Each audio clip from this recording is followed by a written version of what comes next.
வக்ரதுண்ட மகாகாய சூரியகோடி சமப்பிரப அவிக்னம் குருமே தேவ சர்வகாரியேஷு சர்வதா.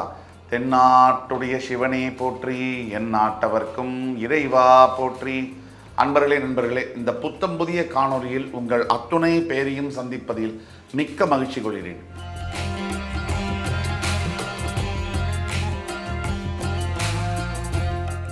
புத்தாண்டு, ஆங்கில புத்தாண்டு 2025. இந்த வெகுவாரியாக பேசப்படுகின்ற இந்த புத்தாண்டு நிகழ்ச்சியில் பல தொலைக்காட்சிகளிலும் உங்களை சந்திச்சிருக்கேன்.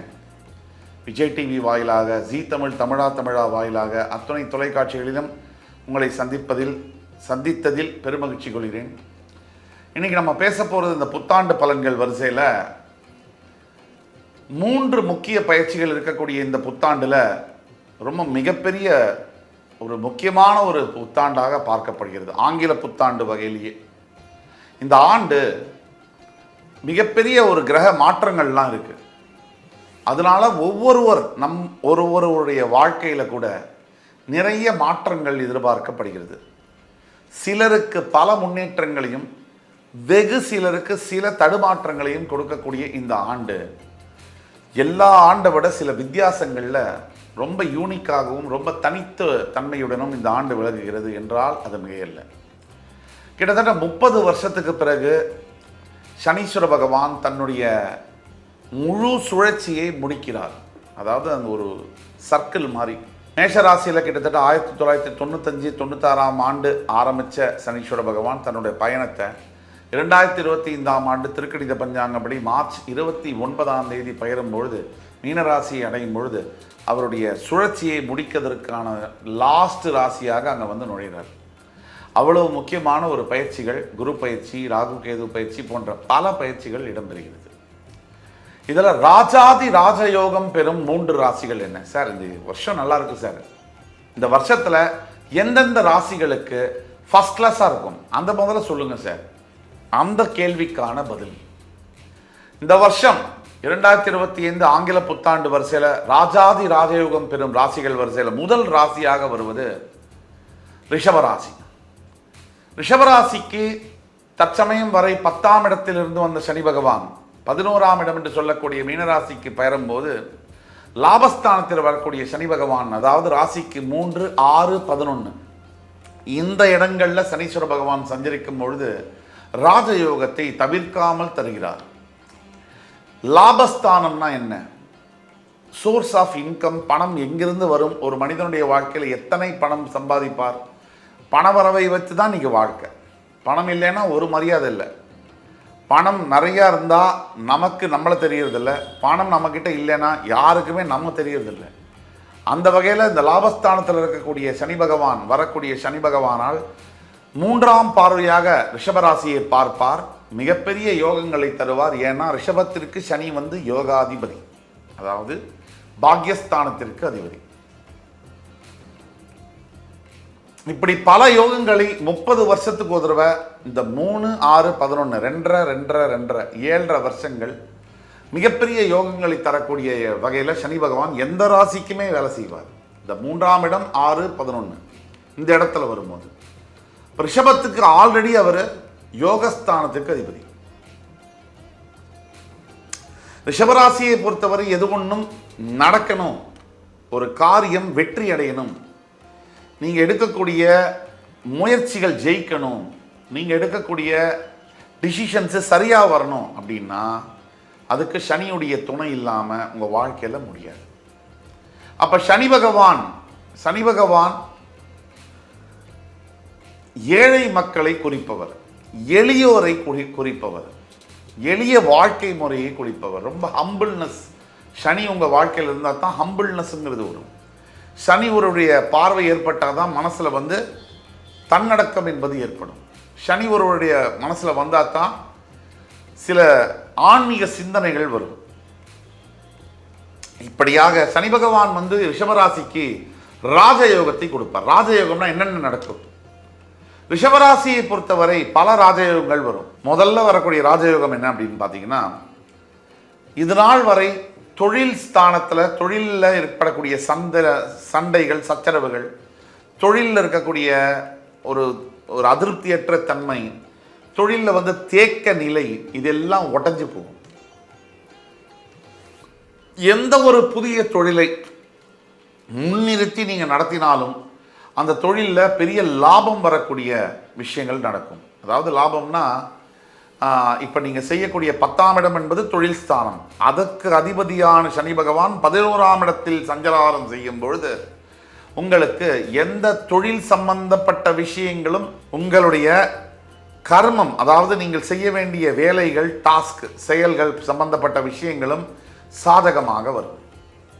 அது மட்டுமில்ல, திடீர்னு வரக்கூடிய பூர்வீக சொத்துக்களாக இருக்கட்டும், பூர்வீக பைசாவாக கோர்ட்டு வழக்கு சம்பந்தப்பட்ட பூர்வீக சொத்துக்கள் வர வேண்டியதாக இருக்கட்டும், அல்லது லாட்ரி டிக்கெட்டு, திடீர் அதிர்ஷ்டம் யோகமாக இருக்கட்டும், இதெல்லாம் ரிஷபராசி என்பவர்களுக்கு வரக்கூடிய வாய்ப்புகள் 100% உண்டு. சனி பகவானுடைய 3ஆம் பார்வை உங்கள் ராசியின் மீது விழுவதால் அதீத ஆன்மீக பலம், அதீத ஆன்மீக சக்தி, அதீத தெய்வ சிந்தனை, அதீத தர்ம குணங்கள் இதெல்லாம் ஏற்படும்.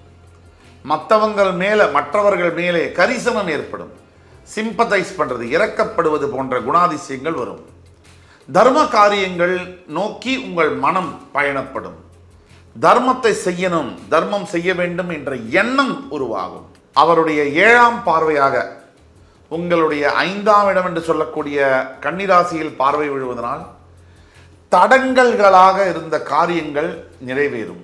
அதாவது இது நாள் வரை பல ஆண்டுகளாக தடைகளாக ஒரு காரியம் வந்து ஜெயிக்கலை, ஒரு காரியம் வந்து நடக்கலை, அந்த மாதிரியான விஷயங்கள், தடைகளை தாண்டி தடைகள் எல்லாம் உடைந்து அது வரலாறு படைக்கக்கூடிய அளவில் அந்த காரியங்கள் சித்தியாகும். இது ஒரு பக்கம்.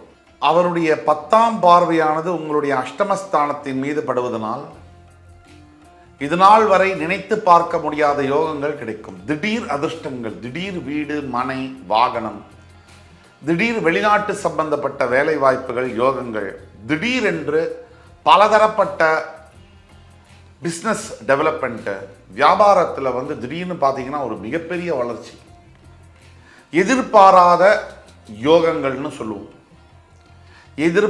இதுவரைக்கும் நடக்கவே நடக்காது, இதுவரைக்கும் வாய்ப்பே இல்லை அப்படின்னு நம்ம நம்பக்கூடிய பல யோகங்கள் நடக்கும்.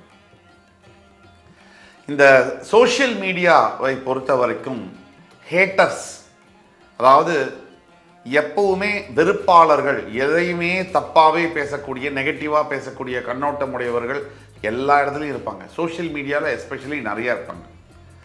பெரிய மகான் ராகவேந்திர சுவாமியே பேசினாலும் அவங்க அதை தான் பேசுவாங்க. அதை பற்றி நம்ம கவலைப்பட போகிறதில்ல. ஆனால் உங்களுக்கு ரிஷபராசி என்பவர்களுக்கு மிகப்பெரிய யோகமான மாற்றங்கள், வாழ்வையே மாற்றக்கூடிய மாற்றங்கள் நடக்கும். இந்த 8ஆம் இடம் என்பது திடீர் யோகம். திடீர் யோகம்னா சரியான யோகம். யோகம்னா சாதாரணமாக வரக்கூடிய யோகம் இல்லை. ஒரு 100 ரூபாய் சம்பாதிச்சுட்டு இருந்தவருக்கு ஒரு 10 கோடி கிடைச்சா எப்படி இருக்குமோ அந்த மாதிரியான யோகங்கள் ரிஷபராசி என்பவர்களுக்கு வரக்கூடிய வாய்ப்பு உண்டு. அதே மாதிரி சனீஸ்வர பகவானுடைய 10ஆம் பார்வை படக்கூடிய உங்கள் அஷ்டமஸ்தானத்தில் ஃபாரினில் யார் யார் படிக்கணும், வேலை செய்யணும், எல்லாமே, கல்யாணம், செட்டில் ஆகணும், பாஸ்போர்ட், விசா எல்லாமே நடக்கும். தவிர வண்டி வாகனங்கள் சொல்லுவோம், நம்ம ஒரு ப்ரைடுன்னு சொல்லுவோம். ஒரு இடத்துல வண்டி, நல்ல வண்டி இருந்தாலும் நம்மளை மதிப்பாங்க இந்த காலகட்டத்தில்னு சொல்லுவோம். அந்த வண்டியெல்லாம் கிடைக்கக்கூடிய யோகங்கள் ரிஷபராசி என்பவர்களுக்கு உண்டாகுது. இது எல்லாத்துக்கும் மேலே ரிஷபராசிக்கு லாபஸ்தானத்தில் யோகாதிபதி வருவதனால் பிரிந்து போன உறவுகளை ஒன்றாக சேர்க்கக்கூடிய யோகம். இது அத்தனையும் இந்த 12 ராசியில் முதலாவதாக வரக்கூடியது ராஜாதி ராஜயோகம் பெறக்கூடியது ரிஷபராசி. இதற்கு அடுத்தபடியாக அதுக்கு ஈக்குவலாக, ரிஷபத்துக்கு ஈக்குவலாக ட்ராவல் பண்ணக்கூடிய ராசி துலாம் ராசி. ஏன்னா துலாம் ராசிக்கு நான் ஏற்கனவே சொன்னேன், 3, 6, 11ஆம் இடங்களுக்கு சனீஸ்வர பகவான் ராசியின் 3, 6, 11ஆம் இடங்களுக்கு வரும்பொழுது மிகப்பெரிய யோகங்களை வழங்குகிறார். 30 வருஷத்துல மொத்தத்தில் சனி பகவான் இந்த 7.5 வருஷம் கடுமையான கஷ்டங்களை கொடுக்கிறார் 7.5 சனியின் மூலியமாக. அதாவது ராசியுடைய பின் வீடு, ராசியுடைய முன் வீடு, இந்த வீடுகளில் இருக்கும்போது 7.5 வருஷம் வாட்டி வதைக்கிறார் என்பதுதான் உண்மை. இன்னொரு 7.5 வருஷம் பயங்கரமான யோகங்களை தருவார். அது எந்த 7.5 வருஷம் அப்படின்னா ராசியுடைய 3, 6, 11 இந்த இடங்கள்ல வரும்போது 30 வருஷம்னு நான் எப்படி சொல்கிறோம் அப்படின்னா, ஒரு ராசியில் 2.5 வருஷம் அப்படிங்கிற அடிப்படையில் 12 ராசிக்கு 30 வருஷம் ஆகுது. இந்த 30 வருஷத்தில் 7.5 இயர்ஸ் வந்து வெறும் பிரச்சனைகள், கொடிய பிரச்சனைகளையும் 7.5 இயர்ஸ் நினைத்து பார்க்க முடியாத யோகங்களையும் தருவது தான் சனீஸ்வரனுடைய இயல்பு. ஏன்னா அவர் தர்ம காரகன், தர்மத்தின் தலைவன் சனீஸ்வர பகவான். ஆக இதுக்கு அடுத்தபடியாக துலாம் ராசின்னு நம்ம சொன்னதுக்கு காரணம், உங்கள் ராசியின் 5ஆம் இடம் கும்பத்திலிருந்து 6ஆம் இடம் என்று சொல்லக்கூடிய மீனத்திற்கு வருகிறார் சனி பகவான். இப்போ ரிஷபத்துக்கு அது மட்டும் தானா? ஜென்ம குருவாக இருக்கக்கூடிய உங்களுடைய எதிரி குரு பகவான் அஷ்டமாதிபதி உங்கள் ராசியிலிருந்து விலகி உங்கள் ராசிக்கு 2ஆம் இடத்திற்கு செல்லுகிறார். இது ஒரு பெரிய ரிலீஃப். இதுதான் ரிஷபத்துக்கு சூப்பராக இருக்குன்னு சொல்கிறோம். அதே மாதிரி உங்கள் ராசியின் 5ஆம் இடத்தில் இருந்து வந்த கேது பகவான், பூர்வ புண்ணியத்தில் இருந்து வந்த கேது பகவான் 4ஆம் இடத்திற்கு கேந்திரஸ்தானத்திற்கு வந்து வலுவடைகிறார் சிம்ம கேதுவாக. அதே மாதிரி உங்கள் ராசியின் 11ஆம் இடத்தில் இருந்து வந்த ராகு பகவான் 10ஆம் இடத்துல வரார். 10ஆம் இடத்துல ராகு இருக்கக்கூடியது யோகம். இப்போ இவ்வளவும் இருக்கு. இதனால தான் ரிஷபத்துக்கு டாப்னு சொல்றோம்.